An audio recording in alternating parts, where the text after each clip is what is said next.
The grand corridors of St. Clair Medical Center echoed with the hurried footsteps of doctors and nurses. The hospital, an architectural marvel standing tall in the heart of the city, was not just a medical institution. It was a symbol of prestige, of excellence, of standards that many could only dream of meeting. At the center of this world stood Dr. Richard Calloway, the hospital's most celebrated surgeon. Tall, impeccably dressed, and always carrying an air of superiority, Richard was the kind of man who commanded attention the moment he walked into a room. His colleagues respected him for his skill. His patients trusted him for his expertise. But beneath that professional facade lay a man whose views were rigid, whose beliefs were deeply ingrained, and whose sense of entitlement had only grown over the years. Richard had never been subtle about his opinions. He believed in merit, or at least, in what he considered merit to be. To him, it was not enough to be skilled. One had to come from the right background, the right pedigree, and in his world, there were certain people who simply did not belong in positions of importance. That morning, Richard was preparing for a complicated cardiac surgery, poring over the patient's charts in his private office. The sound of a soft knock at the door barely made him look up.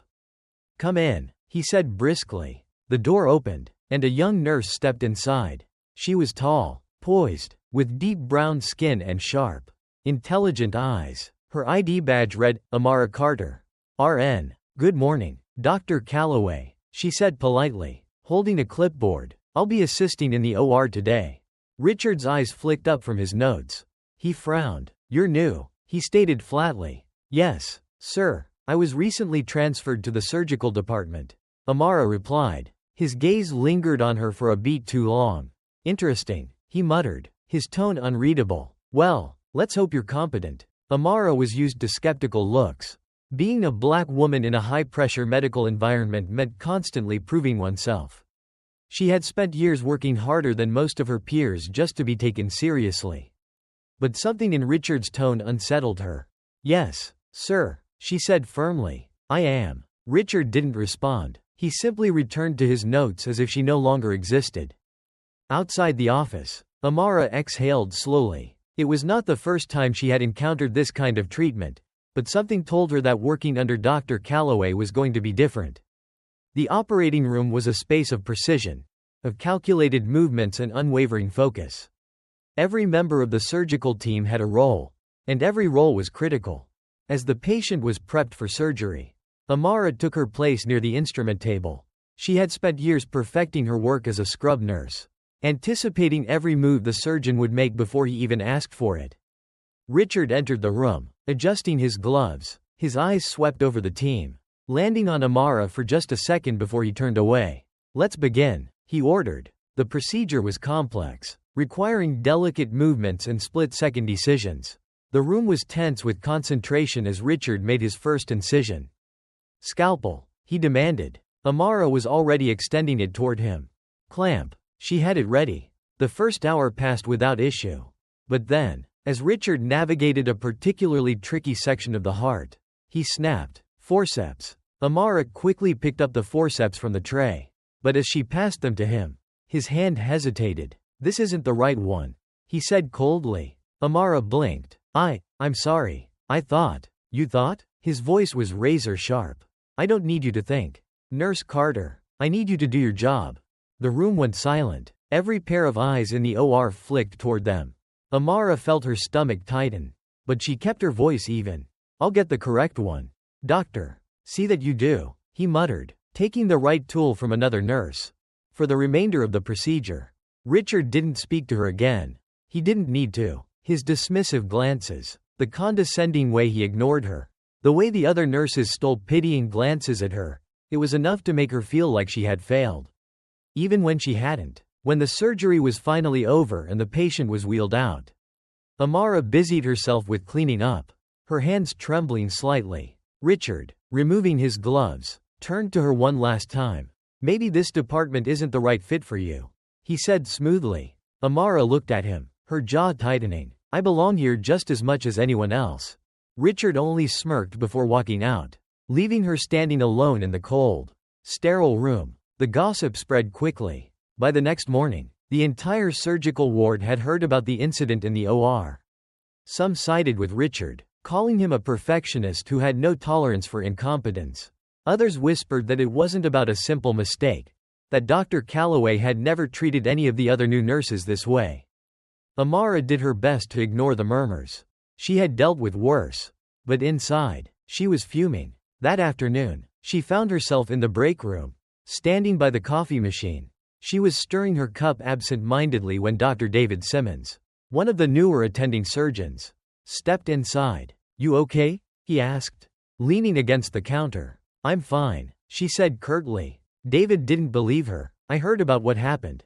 "Did you?" she said, her tone cool. "Then I suppose you also heard that I don't belong here." David sighed. "Look, Calloway is a damn good surgeon. But he's an arrogant bastard. Don't let him get to you." Amara exhaled sharply. "It's not just arrogance, David. He looked at me like I was inferior before I even stepped into the room."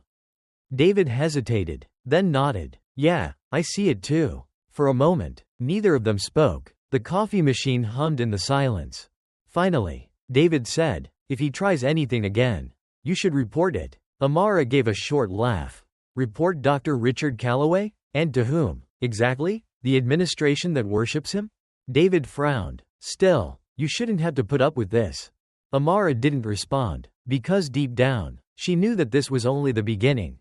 What neither Amara nor Richard knew was that someone else had already heard about the incident, someone far more powerful than either of them.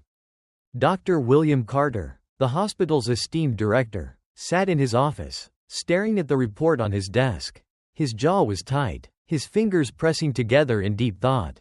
The report was brief, just a summary of what had happened in the OR. But it was enough, because the nurse Dr. Calloway had insulted, humiliated, and dismissed so easily was his daughter. William had always taught Amara to stand on her own. He had never used his influence to push her forward. She had earned her place at St. Clair through sheer determination. But now, reading this report, his hands clenched into fists. Dr. Calloway had no idea who he had just disrespected. William leaned back in his chair, exhaling slowly. He wouldn't interfere. Not yet. But Richard Calloway was about to learn a lesson he would never forget. The morning air was crisp as Amara walked through the hospital entrance. Her hands curled tightly around the strap of her bag. The events of the previous day still lingered in her mind, but she refused to let them define her. She had worked too hard, sacrificed too much, to allow one man's prejudice to shake her resolve. As she stepped into the bustling corridors of St. Clair Medical Center, she could feel the weight of eyes on her, some sympathetic, some indifferent, and others filled with silent judgment. The whispered conversations that trailed in her wake were almost suffocating. She knew exactly what they were saying. "I heard she messed up in surgery yesterday. Dr. Calloway practically humiliated her in front of everyone. She's just another diversity hire. What did she expect?" Amara clenched her jaw and kept walking. The surgical department was a battlefield where reputation was everything. And Dr. Richard Calloway held an unshakable position at the top. But Amara wasn't here to make friends or win favor, she was here to save lives. She walked into the nurse's lounge, hoping for a moment of peace before her shift started. But the instant she stepped inside, the room fell silent. A few nurses quickly averted their gazes, pretending to be busy with their paperwork or coffee mugs. Others simply watched, waiting to see how she would react. Only one person spoke. "You shouldn't let it get to you." Amara turned to find Maria Lopez, one of the senior nurses, standing near the lockers. Maria was one of the few people Amara truly respected. She had been at St. Clair for years and had seen it all, the politics, the favoritism, the unspoken rules of survival. Amara forced a smile. "I'm fine." Maria studied her for a long moment before nodding. "Good, because this place will eat you alive if you show weakness." Amara didn't need the warning. She already knew. At that moment, the intercom buzzed overhead, paging Nurse Carter to OR2. "Nurse Carter, report to OR2 immediately." Amara took a deep breath. Another surgery. Another chance to prove herself. She squared her shoulders and walked out of the lounge, ignoring the murmurs behind her. She would show them all. The tension in operating room 2 was palpable. The patient, a middle-aged man suffering from a ruptured aortic aneurysm, was already prepped on the table. His vitals stable but fragile. It was a high-risk surgery. requiring steady hands and quick decisions. Dr. Calloway stood at the head of the table, his gloved hands poised with the precision of a master craftsman. The surgical team moved efficiently around him, every motion calculated, every instruction obeyed without question. Then he saw her. Amara took her place by the instrument table, her hands steady, her expression unreadable. Richard's eyes narrowed slightly, but he said nothing. Instead, he turned back to the patient. Scalpel. Amara had it ready before he finished speaking.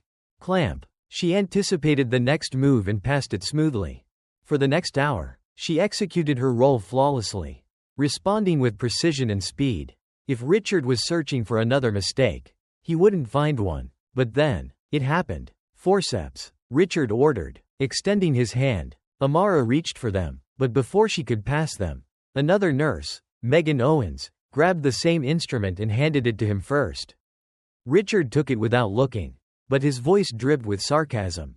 Ah, someone who knows what they're doing. A quiet snicker echoed from one of the other nurses.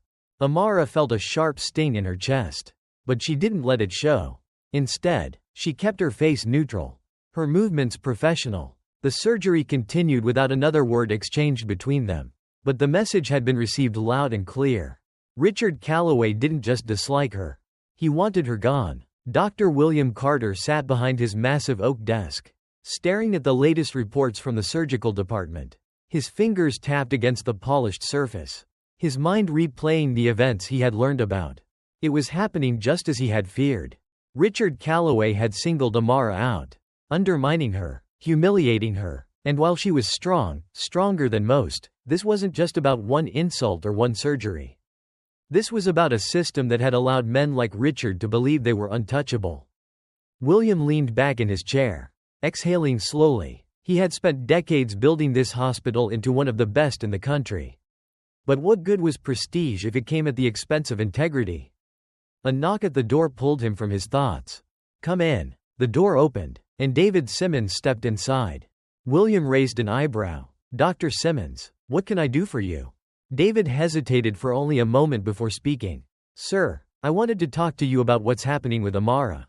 William leaned forward slightly, his interest piqued. Go on. David cleared his throat. I know she's your daughter. But that's not why I'm here.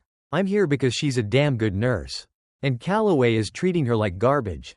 William's expression didn't change, but his eyes darkened. David continued. I get it. Calloway is one of the best surgeons we have. But that doesn't give him the right to demean people. And Amara isn't just some rookie. She deserves better than this. William studied him for a long moment before nodding. You're right. David blinked, surprised by how quickly he agreed. I expected more pushback. William sighed. Believe me, I know exactly what's happening. And I've been considering how to handle it. David hesitated before asking, are you going to talk to him? A slow, knowing smile crossed William's face. No, not yet. David frowned. Why not? Because men like Richard don't learn through words. William said, they learn through consequences. David wasn't sure what that meant. But judging by the look in the director's eyes, Richard Calloway was about to face something he would never see coming. The rain poured heavily that night, the city streets slick and reflective under the dim glow of streetlights. Richard Calloway didn't care about the weather. He was exhausted, his body aching from back-to-back surgeries. All he wanted was to get home, have a drink, and forget about the nonsense that had plagued his day. As he walked toward the hospital parking lot, he pulled out his phone to check his messages. That was when he heard it. The screech of tires, the blinding flash of headlights. He barely had time to react before the impact came. Everything went black. When he woke up, his body felt like it was on fire. Pain radiated through every limb, and the steady beep beep beep of a heart monitor echoed in his ears. He tried to move but couldn't. Then, as his vision cleared, he saw her. Amara Carter stood at the foot of his hospital bed, arms crossed, expression unreadable. For the first time in his life, Dr. Richard Calloway was at someone else's mercy. And that someone was the woman he had spent weeks trying to tear down. The world around Richard Calloway felt distant, as if he were trapped in a fog of pain and confusion. His entire body ached, a dull yet persistent throb that pulsed through every inch of him. The sterile scent of antiseptics filled his nostrils, and the rhythmic beeping of medical monitors reminded him that he was very much alive. His eyes flickered open fully, taking in the unfamiliar ceiling tiles, the dim lighting, the machines hooked up to his body. A hospital. His hospital. He tried to move, but a sharp pain in his ribs made him inhale sharply.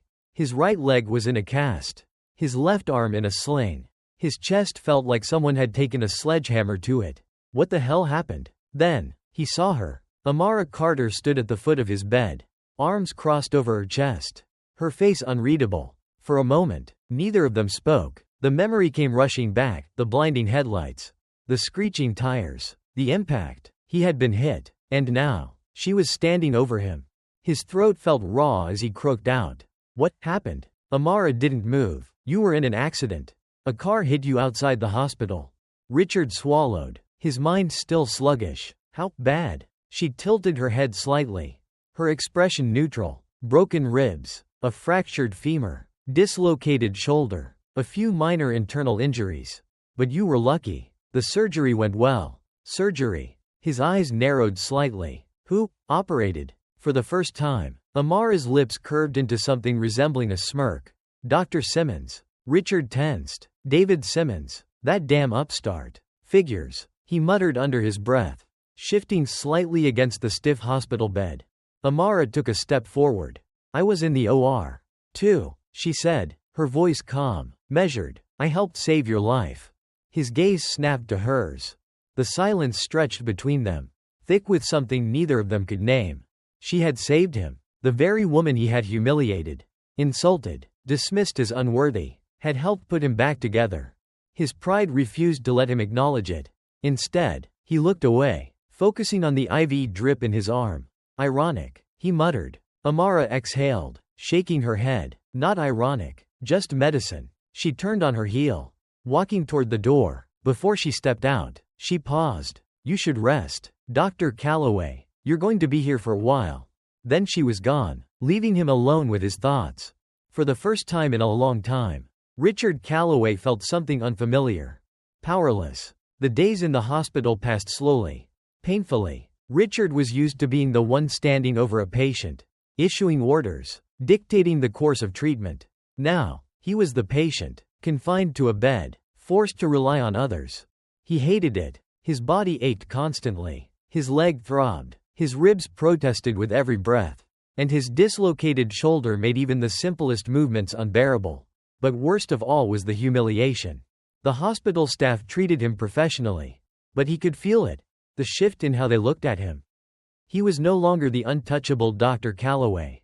He was vulnerable, weakened, human. And then, there was Amara. She was everywhere. Every morning, she checked his vitals. Every evening, she adjusted his IV. She was always composed, always professional. Never once did she gloat. Never once did she throw his own words back in his face. That almost made it worse. Because he had expected anger. He had expected resentment. He had expected her to treat him the way he had treated her. But instead, she did her job. She did it well. And that unsettled him more than anything. One evening, as she was adjusting his bed, he finally spoke. You're enjoying this, aren't you? His voice was hoarse but laced with its usual arrogance. Amara paused, looking at him. Enjoying what? This. He gestured vaguely to himself. Seeing me like this. Seeing me stuck in this bed. Helpless. Her gaze didn't waver. I don't take pleasure in other people's suffering. Dr. Calloway. He let out a humorless chuckle. That makes one of us. Amara sighed, shaking her head. You're not the first difficult patient I've had. And you won't be the last. She turned to leave, but something in Richard's chest twisted. Wait. She hesitated, glancing back at him. For a moment, he almost said something meaningful. Almost. But his pride got in the way. Just, get me out of here as soon as possible. Amara studied him for a long moment before nodding. That's up to you. Then she walked away, leaving him with his pride and his pain. Richard's recovery was slow, grueling. Physical therapy was a nightmare. His leg was stiff, his muscles weak from weeks of inactivity. Every movement sent sharp stabs of pain through his body. He gritted his teeth, refusing to show weakness, but the struggle was real. And Amara was there, every step of the way. She oversaw his recovery, coordinating with the physical therapists, monitoring his vitals, She didn't offer sympathy, didn't coddle him, she simply did her job. One afternoon, after a particularly brutal session, Richard sat slumped in his wheelchair, sweat dripping down his temples. Amara walked in, checking his chart. "You're making progress." He let out a bitter laugh. "Feels like I'm regressing." She glanced at him, tilting her head slightly. "You're used to being in control. This is different for you." His jaw tightened. "I don't need a psychological analysis. Nurse Carter." Amara didn't rise to the bait. "I'm just saying, you can either fight this process, or you can actually work toward getting better." Richard exhaled sharply. "And what would you know about recovery?" For the first time, something flickered in her eyes. "More than you think." But she didn't say it. Instead, she simply said, "I know that it takes time. And patience." She adjusted his IV, her fingers grazing his skin briefly. He stiffened at the contact but said nothing. Then, she met his gaze. "And whether you like it or not, you're going to have to learn both." Richard Calloway had spent his entire career believing in strength, in power, in being the best. Now, he was learning what it meant to be powerless. For weeks, he had watched as Amara Carter did her job without fail, without resentment, and slowly, painfully, he had begun to see her differently. She wasn't just competent, she was damn good at what she did. And she had saved his life. One evening, as she came in to check his vitals, he cleared his throat. "Why didn't you just let me suffer?" Amara blinked, caught off guard by the question. "Excuse me? You had every reason to leave me on that table. Every reason to let me fail. But you didn't." She was silent for a moment before speaking. "Because that's not who I am." Richard studied her, something unfamiliar twisting in his chest. Guilt, regret, respect. For the first time in his life, Richard Calloway saw Amara Carter not as an opponent, not as an obstacle, but as someone who deserved more than he had ever given her. And for the first time, he wasn't sure what to do with that realization. The rhythmic hum of the hospital machinery filled Richard Calloway's ears as he sat in his wheelchair, staring at the sterile white wall of his recovery room. The days had begun blending together, mornings spent in painful physical therapy, afternoons filled with checkups and evaluations, and nights consumed by restless thoughts. The world outside moved on without him. His surgical team continued operating without his guidance, his patients placed under the steady hands of other doctors. His presence at St. Clair reduced to that of just another patient. It was humbling, and he hated it. He heard the soft shuffle of footsteps before he saw her. Amara Carter. She entered with a clipboard, her usual professional demeanor in place. But he had begun to notice the small details, how she scanned his chart with precision, how she adjusted his IV before he even realized it needed adjusting, how she never wasted a single movement. "You've made progress," she said, glancing at the notes. "Your mobility is improving. Your vitals are steady. At this rate, you'll be discharged soon." Richard scoffed. "Not soon enough." Amara arched a brow. "You say that as if you're actually doing the work to speed up your recovery." His jaw tightened. "What the hell do you think I've been doing?" "Complaining. Mostly," she said, unfazed. A muscle in his jaw twitched. But instead of lashing out, he exhaled sharply, letting the frustration simmer in his chest. She was right. He had been fighting the process, resisting it at every turn. But why? Because he wasn't in control? Because he wasn't the one giving orders? Because he hated the idea that he had needed her help? "I know this isn't easy for you," Amara continued, her voice softer now. "Losing control, feeling helpless. It's not something you're used to." He glanced at her sharply. "Don't pretend you know me." Amara met his gaze evenly. "I don't have to pretend. I've seen enough men like you to understand exactly what you're feeling." Richard frowned. "Men like me? Proud, stubborn, convinced that needing help makes you weak." His fingers curled around the armrest of his wheelchair. "And what would you suggest I do? Nurse Carter? Accept my fate and start knitting?" She huffed a quiet laugh, surprising him. "I suggest you stop fighting the people who are actually trying to help you." He didn't reply, because for the first time in his life, he didn't have a retort. The therapy room smelled of antiseptic and sweat, a mixture of hard work and sterile cleanliness. Richard sat on the treatment bench, his physical therapist, Mark Reynolds, standing in front of him with a clipboard. "All right, Doc," Mark said, adjusting the weights on Richard's leg brace. "Today we're gonna push a little harder."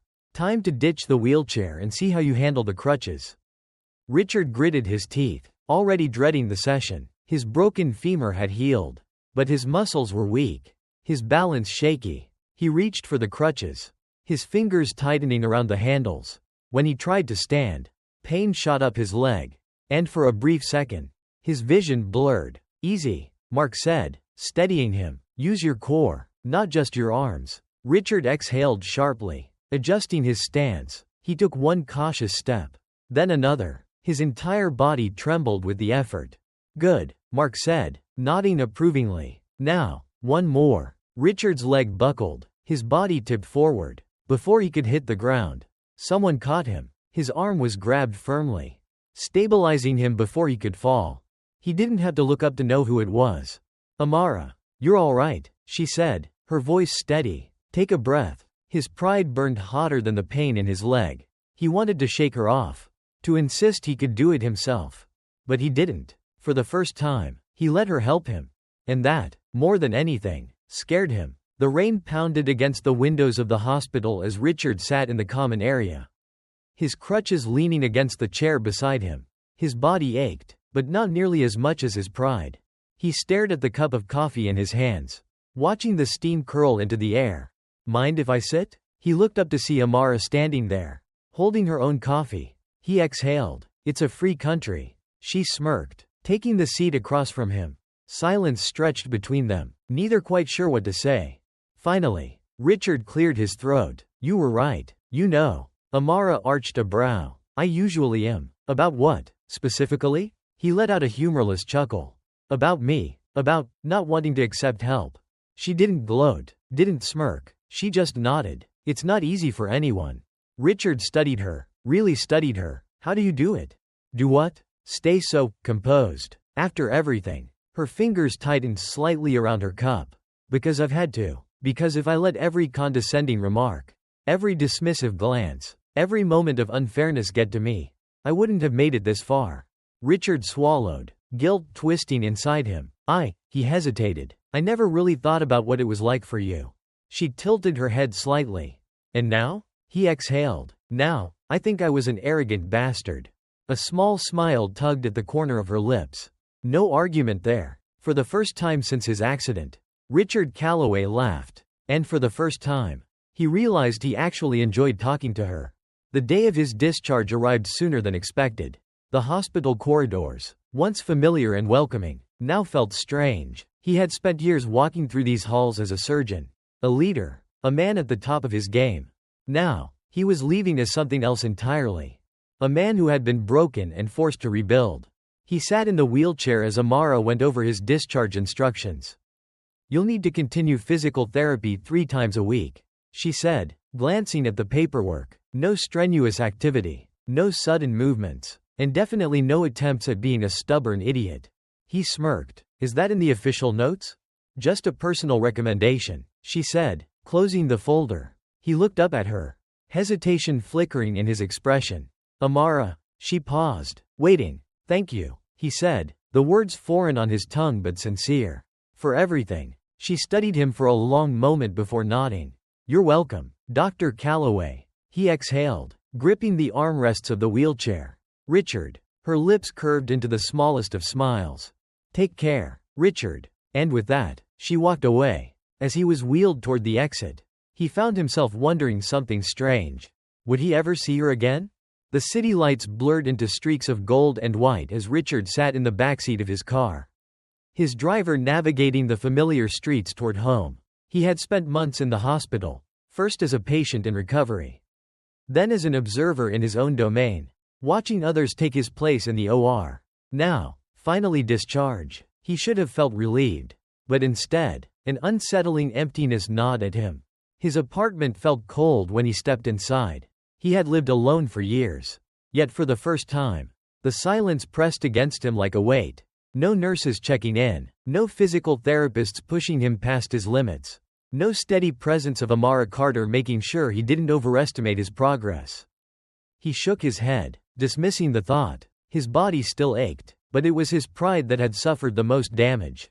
The once revered Dr. Calloway, the man who had built a reputation on control and confidence, had been reduced to a patient, a dependent, someone who had needed help just to stand on his own 2 feet.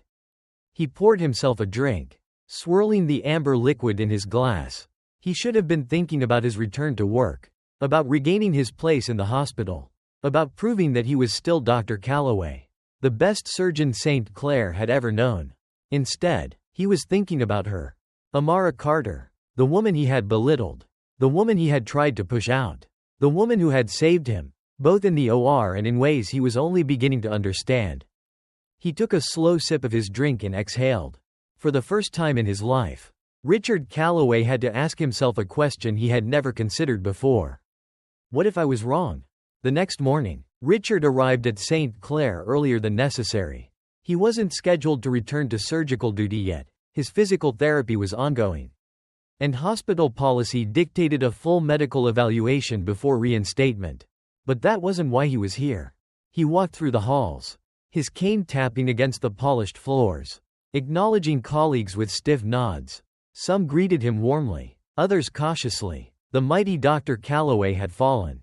And everyone knew it. He didn't care. Not anymore. Instead, he went straight to the nurse's station. He knew exactly who he was looking for. But Amara wasn't there. She's on break, said Maria Lopez, the senior nurse, barely glancing up from her paperwork. Richard hesitated. Where? Maria gave him a knowing look before jerking her head toward the outdoor terrace. He found her standing by the railing, a cup of coffee in her hands, watching the city below. The wind played with a loose curl that had escaped her bun. She looked calm, focused. For a moment, he considered turning around. Then she spoke. You're staring, Dr. Calloway. He exhaled, stepping forward. Richard. She turned to look at him, brow raised. Excuse me? My name is Richard, he said. If we're going to talk, let's drop the formalities. She studied him, then gave a small shrug. All right, Richard. He leaned on his cane, unsure how to start. I owe you an apology. Amara blinked, surprised. For what, specifically? He smirked. I assume the list is long. Extensive, she confirmed. He let out a breath. Then let's start with this. I was wrong about you. About everything. She watched him for a long moment before replying. That's not something I expected to hear from you. Neither did I. He ran a hand through his hair. But after everything that's happened, I see things differently now. Amara tilted her head. And what do you see? He met her gaze. That you are damn good at your job. That you belong at St. Clair as much as anyone, more than some. Actually, that I judged you unfairly. And worse, I tried to make you doubt yourself. Her lips parted slightly, but she didn't interrupt. And I see that if I had spent less time being an arrogant bastard and more time actually watching you, I would have realized the truth a long time ago. Silence stretched between them. Then Amara sighed. You're really bad at this whole humility thing. You know that? Richard let out a short laugh. I'm aware. It's a work in progress. She studied him for a moment before giving a small nod. Apology accepted. Relief washed over him in a way he didn't expect. But then she added, but I don't forgive you yet. He smirked. Fair enough. Returning to work was harder than Richard anticipated. The hospital had changed in the months he had been gone. His team had adjusted to working without him. New surgeons had joined the staff. The world had moved on. And for the first time in his life, he wasn't at the center of it. The first few days were filled with assessments. Tests to ensure his physical condition wouldn't compromise patient care. He hated it, but he endured. Then came the real challenge, earning back respect. He saw it in their eyes. The way some doctors hesitated before speaking to him, as if questioning whether he was still as sharp as he once was. The way some nurses glanced at each other when he gave orders, as if expecting another outburst, another condescending remark. But the hardest part was knowing he had deserved it. He had spent years making himself untouchable. Now, he had to prove himself all over again. And through it all, Amara watched. She saw him struggle, saw him bite his tongue when frustration boiled over, saw him change, not just in words, but in actions. It wasn't an overnight transformation, but it was real. It was late when Richard found himself in the staff lounge, rubbing his temples after a grueling double shift. Amara walked in, holding 2 cups of coffee. Without a word, she placed one in front of him. He glanced up. Is this a peace offering? She smirked. It's hospital coffee. If anything, it's an insult. He chuckled. taking a sip. How do you think I'm doing? She leaned against the counter. You really want my honest opinion? Always. She studied him for a moment before nodding. You're still arrogant. He smirked. That was never going to change. But, she continued, you're listening now. You're treating people with respect. You're working just as hard to prove yourself as you expect others to. He swallowed, nodding. I had to learn the hard way. Amara sipped her coffee. Sometimes that's the only way we really learn. A comfortable silence stretched between them. Then Richard said, I don't deserve your forgiveness yet. Do I? She shook her head. Not yet, but you're getting closer. He smiled. For the first time in his life, Richard Calloway wasn't just a great surgeon. He was becoming a better man. And as Amara walked away, he realized something else. For the first time, he wanted to be.